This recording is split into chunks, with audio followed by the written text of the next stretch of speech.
Assalamualaikum warahmatullahi wabarakatuh. Alhamdulillah, salatu wassalamu ala Rasulillah wa ala alihi wa sahbihi wa man tabi'ahum bi ihsan ila yaumil amma ba'd. Hadirin jamaah maghrib rahimani rahimakumullah. Alhamdulillah, pada kesempatan kali ini kita masih diizinkan oleh Allah Subhanahu wa taala untuk berkumpul di masjid ini mendengarkan ayat-ayat Allah Subhanahu wa taala berserta dengan hadis-hadis Rasul sallallahu alaihi wasallam, dan insyaallah dengan duduknya kita di majelis ini kita mendapatkan banyak kebaikan. Lanjutan dari kajian pekan kemarin yang kita beri judul Berburu Surga di Ladang Ramadan. Saudara yang dimuliakan oleh Allah Subhanahu wa taala, surga negeri yang tidak ada kesedihan di situ. Tidak ada gundah gulana, tidak ada rasa sakit, tidak ada rasa pedih. Yang ada hanyalah kebahagiaan, kesenangan, kenikmatan yang tidak bisa diukur dengan akal manusia. Tidak ada yang bisa masuk surga kecuali orang yang diridhoi oleh Allah Subhanahu wa taala. Orang yang mendapatkan kasih sayang Allah Subhanahu wa taala. Tidak bisa. Oleh karenanya, supaya kita bisa masuk surga, supaya kita bisa mencapai cita-cita kita, masuk ke dalam tempat yang penuh dengan kesenangan itu, maka kita merayu Allah Subhanahu wa taala, merengek kepada Allah Subhanahu wa taala. Yang bisa masuk ke dalam surga Allah, yang mendapatkan kasih sayang Allah, hanyalah orang-orang yang beriman dan beramal soleh.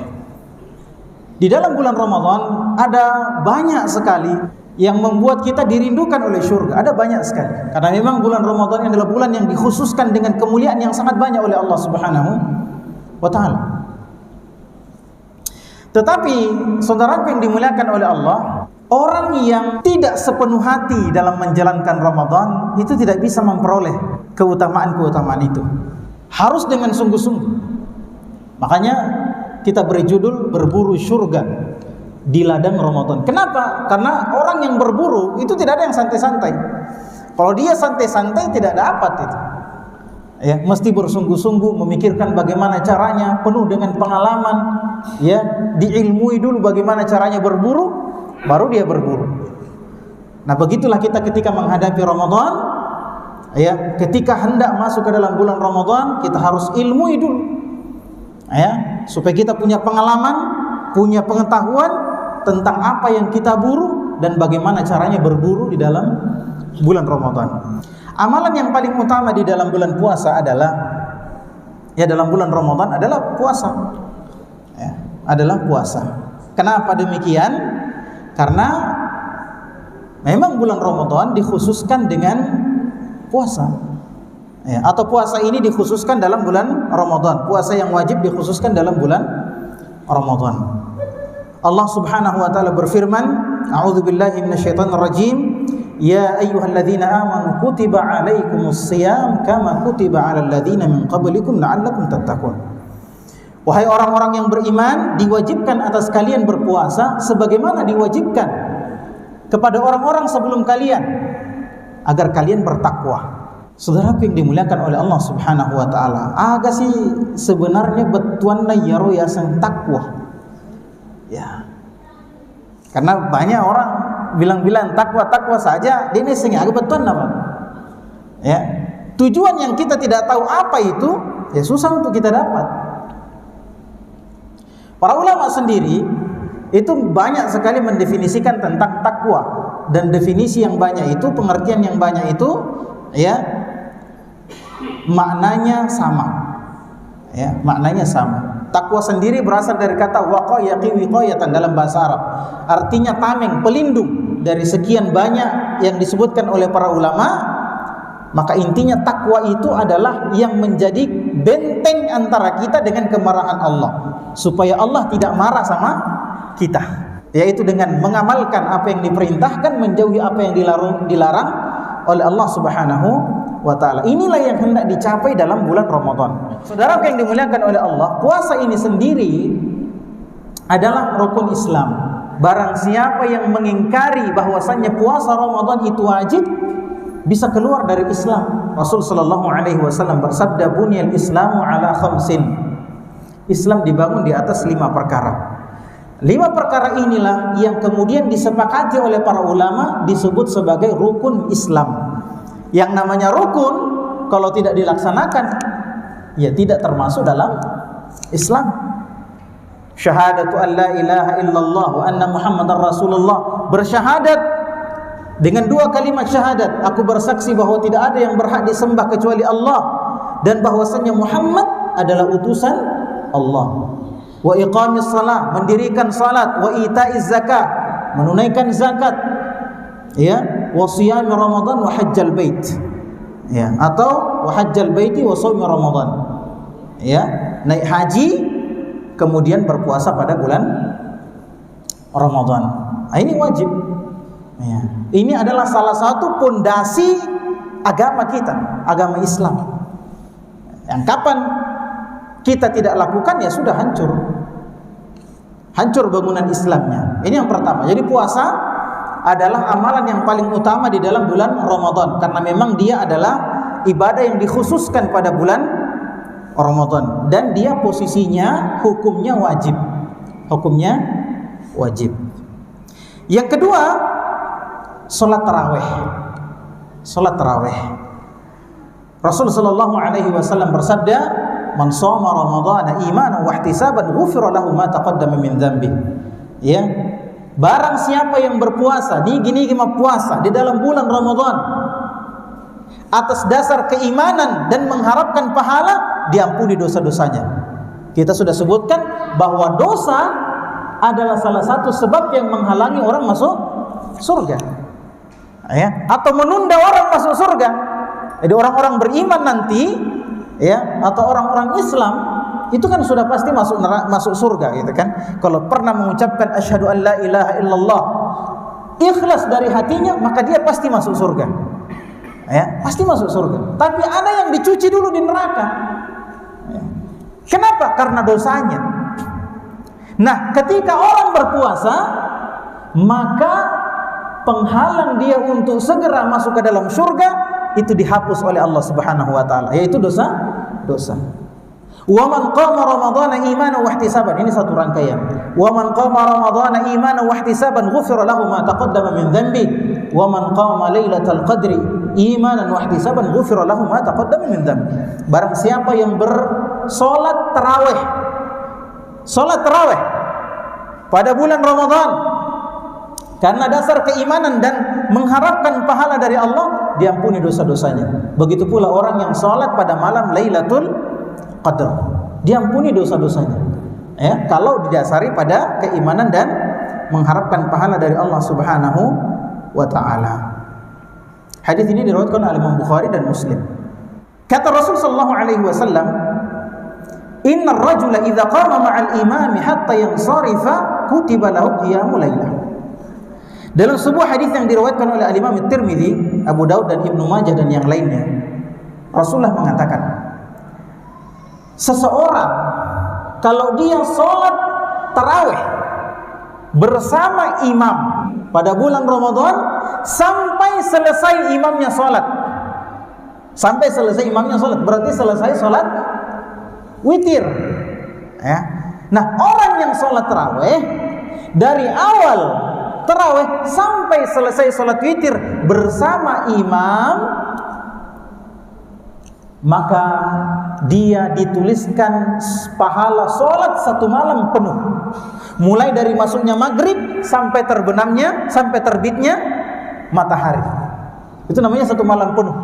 Dianggap dia sholat tidak berhenti sejak masuknya sholat waktu maghrib sampai habisnya waktu sahur.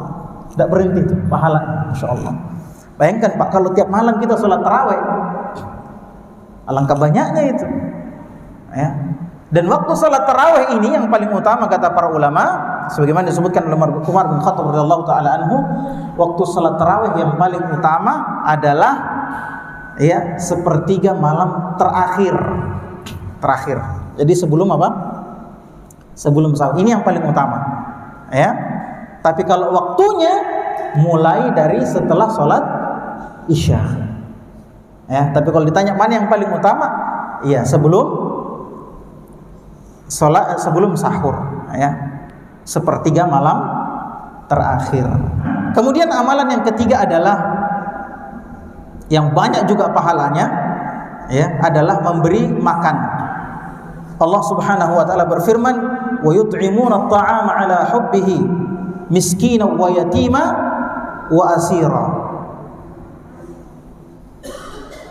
Allah ketika bercerita tentang orang beriman, maka Allah mengatakan salah satu sifatnya orang beriman yaitu dia memberikan makan kepada orang miskin, anak yatim, dan orang yang sedang tawanan perang. Ya. Bagaimana caranya memberikan makanan? Ala hubbihi. Makanan yang diberikan adalah makanan yang dia sukai. Ya. Makanan yang dia sukai. Dan beginilah sedekah dalam Islam, yaitu dengan hal-hal yang kita sukai. Ya. Innama nut'imukum liwajhillah la nuridu minkum jazaa'a wala syukura. Kata orang-orang ini, kami memberikan makan kepada kalian hanya mengharapkan wajah Allah Subhanahu wa taala. La nuridu minkum jazaa'a wala syukura. Kami tidak mau mendapatkan balasan dari kalian, bukan itu yang kami inginkan. Bukan ucapan terima kasih yang kami inginkan dengan memberi makan, tapi mengharapkan wajah Allah Subhanahu wa taala. Kenapa demikian? Inna nakhafu min rabbina yawman abusan qamtarira. Kami memberi makan ini karena kami takut dengan hari yang wajah-wajah itu berwajah masam semuanya. Iya. Hari yang sangat menyedihkan. Ya, ikhwan fillah nazallahu iyyakum, di antara hal yang paling mudah membuat Allah ridho kepada kita adalah dengan bersedekah. Salah satu caranya adalah dengan memberi makan. Salah satu di antara cara, jadi bukan cuma ini caranya, tapi salah satu di antara cara memberikan makan adalah ketika bulan Ramadan adalah memberikan makanan buka puasa. Ya, memberikan makanan buka puasa. Dan ini bisnis yang paling bagus. Kalau kita adalah pebisnis, maka ini bisnis yang paling bagus. Kata Rasul sallallahu alaihi wasallam, "Man fattara sha'iman kana lahu mithlu ajrihi ra'anna la yanqusu min ajri as-sha'imi syai'." Kata Nabi sallallahu alaihi wasallam, barang siapa yang memberikan buka puasa kepada orang yang berpuasa, maka dia akan mendapatkan pahala seperti pahalanya orang yang berpuasa itu tanpa mengurangi pahalanya orang yang berpuasa. Kita bisa bayangkan, kalau yang kita kasih makan 100 orang atau 10 orang, ya enggak usah dulu muluk-muluk. Ya, kita panggil tetangga, ayo pergi ke rumah makan. Datang tetangga 5 orang. Datang tetangga 5 orang. Ya. Maka pahala, kita mendapatkan pahala seperti pahalanya yang 5 orang ini. Makanya kita katakan ini bisnis yang paling menguntungkan. Amalan berikutnya yang menjadi amalan andalan atau amalan unggulan pada bulan Ramadan adalah membaca Al-Quran. Membaca Al-Quran. Karena bulan Ramadan ini dikenal juga sebagai Syahrul Quran, bulannya Al-Quran. Karena di dalam bulan Ramadan inilah pertama kali Al-Quran diturunkan oleh Allah Subhanahu wa taala. Dalam sebuah hadis yang diriwayatkan oleh Imam Bukhari dan Muslim, Ibnu Abbas radhiyallahu taala anhu berkata, "Kana Rasulullah alaihi wasallam ajwadun nasi wa kana ajwadu ma yakunu fi Ramadan hina yalqahu Jibril wa kana yalqahu fi kulli lailatin min Ramadan fayudarisuhu Al-Quran."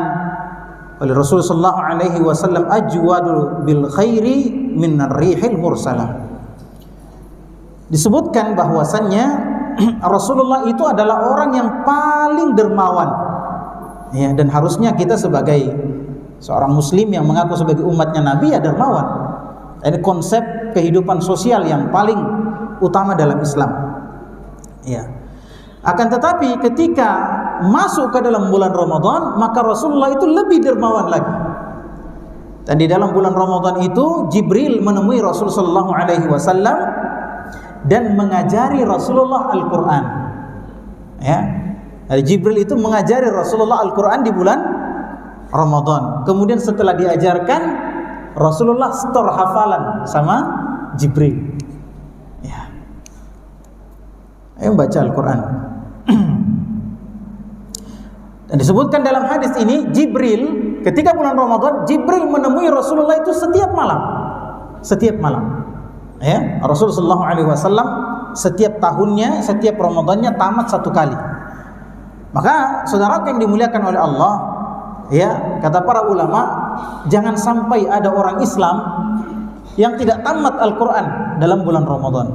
Ya, meskipun cuma satu kali, merupakan aib bagi seorang Muslim kalau dia tidak tamat Al-Quran meskipun cuma satu kali dalam bulan Ramadan. Kemudian Nabi SAW bersabda, "As-siyam wal Qur'an yashfa'ani lil 'abdi yaumal qiyamah." Ada yang namanya syafaat, rekomendasi. Ya. Rasul SAW bersabda, puasa dan Al-Quran itu memberikan syafaat bagi seorang hamba pada hari kiamat. Puasa akan berkata, "Ay Rabbi, mana'tuhu at-ta'ama wasyahwa fasyaffa'ni fihi." Puasa, kalau ada orang nanti yang karena dosa-dosanya dia terhalangi masuk surga atau tertunda masuk surga, maka datang puasanya. Puasa itu bicara, "Ya Allah," ya, puasa ini akan bicara, "Ya Allah, dulu di dunia saya menghalangi orang ini dari makanannya dan syahwatnya. Gara-gara saya sehingga dia tidak makan di siang hari bulan Ramadan, tidak minum dan tidak menyalurkan syahwatnya kepada istrinya. Gara-gara saya, wahai Allah. Maka jadikanlah saya sebagai pemberi syafaat untuk dia." Kemudian datang lagi Al-Quran. Al-Quran mengatakan, "Mana'atuhun nawma bil laili fasyaffa'ni fihi." Ya Allah, dulu waktu di dunia saya menghalangi orang ini dari tidur. Karena kenapa? Karena salat malamnya yang panjang. Ya, ini juga menunjukkan bahwa penghafal Quran itu ya Al-Qur'annya hafalannya dijaga dengan salat malam. Ya, dengan salat malam. Aku telah menghalangi dia, ya Allah, dari tidurnya, maka jadikanlah aku pemberi syafaat kepada orang ini. Maka keduanya pun diizinkan oleh Allah untuk memberikan syafaat kepada hamba tadi yang puasa dan membaca Al-Quran. Bisa kita bayangkan, Pak, kalau kita banyak dosa, ya, susah masuk surga gara-gara dosa kita, tapi karena kita puasa, nanti puasa itu datang, Al-Quran yang kita baca itu datang memberikan syafaat kepada kita. Maka Allah pun menyelamatkan kita dengan syafaat puasa tadi. Kemudian, ya, kita ringkas, ya. Yang kelima, ibadah-ibadah andalan pada bulan puasa adalah tinggal di masjid.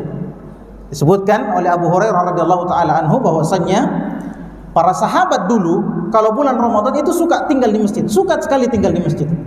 Ketika ditanya, "Kenapa kau suka sekali tinggal di masjid?" Dikatakan, "Untuk menjaga puasa saya." Ya, untuk menjaga puasa saya. Kalau dia keluar pulang ke rumahnya, ketemu lagi dengan orang-orang, cerita, akhirnya bicara kotor, akhirnya jengkel, ada orang bikin jengkel, ada orang, banyak yang mempengaruhi perasaannya sehingga melakukan hal-hal yang tidak dibolehkan dalam puasa. Kalau dia tinggal di masjid, tinggal mengaji di masjid, ya, maka puasanya akan terjaga. Apalagi di akhir Ramadan, ya, di situ Rasul sallallahu alaihi wasallam mencontohkan, mensunnahkan i'tikaf di 10 akhir Ramadan untuk mencari malam Lailatul Qadar. Dan yang terakhir, ya, ada banyak sekali amalan-amalan, tapi kita cukupkan dengan yang terakhir ini, ya, ini umrah di bulan Ramadan. Pernah ada seorang wanita Ansar di kota Madinah. Ya, karena orang ketika haji, orang semangat pergi haji. Semangat sekali orang pergi haji. Ada satu perempuan yang Rasulullah lihat dia semangat tapi tidak pergi. Ya. Tidak pergi tapi semangat. Kata Rasulullah, "Kenapa kau tidak pergi haji?" Dia bilang, "Wahai Rasulullah, tidak ada kendaraan yang dipakai. Semuanya sudah dipakai sama suamiku, dipakai sama anakku, sudah dipakai semua. Saya tidak punya kendaraan untuk pergi haji." Ya, dari Madinah ke Mekah. Maka kata Rasul sallallahu alaihi wasallam, "Fa idza kana Ramadan i'tamir fihi fa inna umrata fi Ramadan hajjah." Kata Rasul sallallahu alaihi wasallam, kalau memang kamu tidak bisa naik haji, maka berumrahlah pada bulan Ramadan. Berumrahlah pada bulan Ramadan. Karena kata Rasulullah SAW, berumrah pada bulan Ramadan itu pahalanya sama dengan haji. Pahalanya sama dengan haji. Bahkan dalam riwayat yang lain dikatakan, ya, seperti berhaji bersamaku, seperti naik haji dengan Rasulullah, sama pahalanya. Umrah pada bulan Ramadan. Ya. Akan tetapi umrah pada bulan Ramadan meskipun pahalanya sama dengan haji, tidak menggugurkan kewajiban haji. Kalau bisa naik haji, tetap naik haji. Ya. Tidak menggugurkan kewajiban haji, tapi pahalanya sama dengan pahala haji, bahkan berhaji bersama Rasul sallallahu alaihi wasallam. Hadis ini diriwayatkan oleh Imam Bukhari dan Muslim. Kita cukupkan sampai di sini, saudara yang dimuliakan oleh Allah. Semoga kita bisa semangat semua masuk dalam bulan Ramadan dan keluar dari bulan Ramadan dalam keadaan bertakwa, diampuni dosa-dosa kita semuanya. Subhanakallahumma bihamdik, asyhadu an la ilaha illa anta, astaghfiruka wa atubu ilaik. Wa akhiru da'wan alhamdulillahirabbil alamin. Assalamualaikum warahmatullahi wabarakatuh.